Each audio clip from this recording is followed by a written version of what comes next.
my name is Nicole Garcia, and the play I chose to review is Marciela de la Luz Lights the World by Jose Rivera. I chose this play because I enjoy that it uses mythology and folktale, and also the Latin American plays have been my favorite this semester.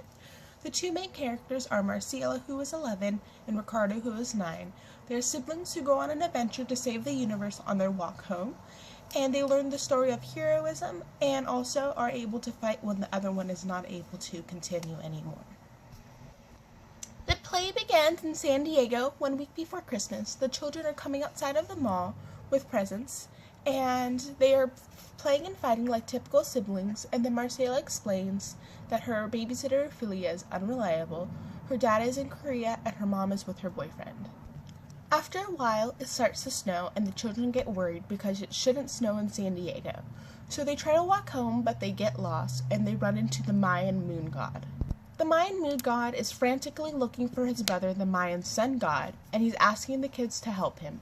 And the kids are asking him if he can take them home. He is refusing to, so he runs away, and the kids end up finding out that from the Mayan moon god that he's looking for the sun god, and also that Loki is behind all of the trouble. After this, they run into the Ophelia, the Mexican-US border god. Just before she goes frozen, she explains to Marciela and Ricardo the meaning of their name and the importance to gods to this world. After this, Marciela agrees to help her, but she becomes frozen, so they need to find somebody else. The next person they run into is a Cyclops. The Cyclops refuses to help them, takes their sunglasses, and runs into a volcano. He is tortured by all the ugliness, and people do not accept of him, so he doesn't want to help them, but he does take the sunglasses as compassion. After leaving the Cyclops, the snow starts to become wolves and chase the children, and they end up running into the Argo ship. The Argo ship has Jason, Orpheus, and Hercules aboard, and Jason pulls the children on. While on the ship, the children explain that they need help, that they ran into the moon god, that they saw Ophelia, and they need to get home, and they only agree to help them when they say that evil flourishes when good people do nothing. It is like a secret passcode to them, and they agree to help until they hear Loki's name, and then they want to throw the children off the board, but then a seven-headed Hydra comes to attack the ship. When the seven-headed Hydra comes, the children are able to defeat it on their own because the mythical creatures do not want to help them. Marciela ends up running one way, and Ricardo gets on a boat and goes the other way, and the heads get tangled, and they are unable to fight them. After this, a rolling of fog comes in that has deceit and sleepiness, and is able to put all of the characters to sleep, and Marciela ends up putting on wings and making the fog go away with wind.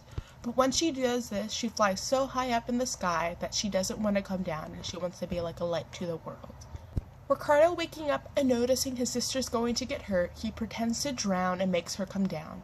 When they're back on land, he admits that she was only drowning to save her, and then she gets mad at him. When this happens, he ends up falling in a pitfall, and she notices he can be seriously hurt. Inside the pitfall, they end up meeting a man's smiling face and a woman's sad face. They are pretending to talk to the woman face, who says nothing, but are arguing with the man face to take a blue jewel from him because he wants to eat it, but inside that jewel has the sun god. So they end up trading with him, saying that they will break the curse if he gives them that jewel. They're able to break the curse by fighting a golden snake. Ricardo sings to the snake as Marciela bravely takes it out of its mouth and hits the golden tuning fork against the wall to make it go to sleep. When she hits the golden tuning fork near the faces, they're able to come alive and become humans again. The humans are so grateful that they're back to being people that they end up giving the blue gem to them. I feel like the people, when they're in the wall, represent how the wall represents the fiction that they're in, and then the body pieces represent the non-fiction that they're in. Yes, the story is somewhat not true, but it does give them good values. After defeating the golden snake and breaking the curse, they go back to the mall, and then they end up seeing a snow woman who tries to convince them that they cannot turn back the world because snow families are starting to evolve, and that they should just live in the snow village. This reminds me of assimilation that's happened in history, but Marciela and Ricardo put all of their might together and break the snow gem together, and the sun god is able to come out. Loki explains why he did it, that he just wants people to acknowledge him, and the sun god is able to put the universe back in place. Marciela gains the courage to tell her mom she's having problems with the divorce, and also that she has problems moving here. They both learn to be heroes and just know that they can do anything together when evil flourishes because they're good people. Out of all the mythical creatures, only the moon god and Ophelia are able to tell the children that they are able to be heroes and defeat the gods without anybody else's help.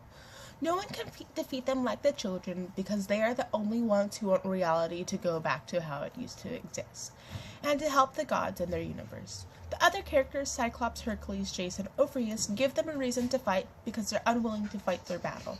I feel like this helps them realize that they're not helpless even when there's no adults around, and that they can just defeat evil by being good.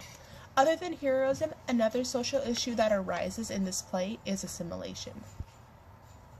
Assimilation happens when Loki disguises himself as a snow woman and tries to get the children to stay there because of the snow families. They took over someone else's land, just as history has done to Latin Americans by taking over California, Texas, and other parts of the U.S. People were forced to live in a place that was no longer their home. Although they just moved to San Diego, that doesn't mean that they don't have a chance to change. Their family needs to remember their values, and the children need to feel like they're at home again, so they can remember their culture and knows that their mom is there. The conflict I see that arises is when the fog rolls in and Ricardo gives up despite all that Marcela does to keep him awake. But she is able to carry on the battle for the both of them and defeat the fog. But the tables turn when Ricardo has to save her from herself when she is too far up in the sky. This is interesting with the battle because if they do not work together, they will not learn the idea of heroism, and they won't be able to face their problems when they get home together. I realize that outside factors are causing them to need each other, but they are able to save their siblings when one of them is in danger. The social themes of this play are heroism, assimilation, and facing evil so it does not flourish when good people do nothing. These are resolved as they get back to the mall and are able to gain the confidence to tell her mom all of her problems about the divorce, moving, and her being with her boyfriend.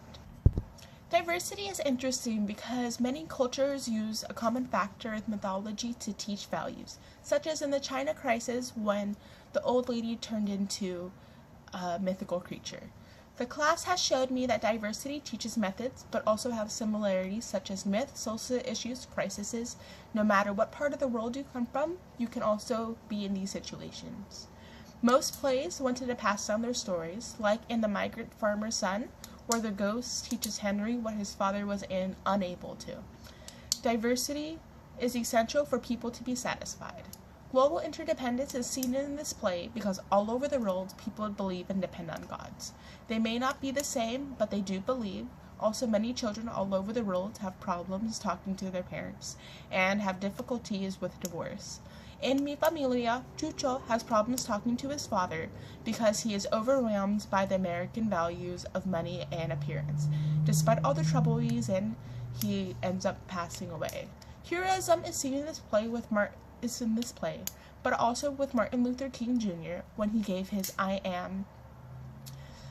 have a dream speech and inspired many people to stand up for what they believe in. And in Fob, by showing different backgrounds but all wanting to succeed in the U.S. Thank you for listening.